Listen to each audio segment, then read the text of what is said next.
और इमरान खान साहब आज अपने इन रहनुमाओं की वजह से जेल की सलाखों के पीछे पड़े हैं। इमरान खान साहब उतनी देर तक बाहर नहीं आएगी जिस वक्त तक इस सोई हुई कौम की गैरत नहीं जागती। इमरान खान साहब का जो 3.5 करोड़ वोटर है वो कम से कम जितनी देर तक सड़कों पर नहीं आता, इमरान खान साहब को नहीं छोड़ा जाएगा। ये बात आप लिख लें।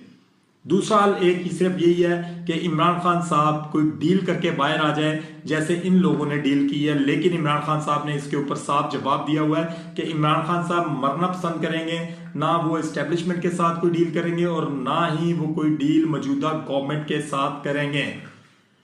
अब आप लोगों को ये बात समझ लेनी चाहिए कि इमरान खान साहब को अगर आप बाहर लाना चाहते हैं तो आप लोगों को सर पर कफन बांध कर इमरान खान साहब के लिए बाहर निकलना पड़ेगा, अदरवाइज भूल जाएं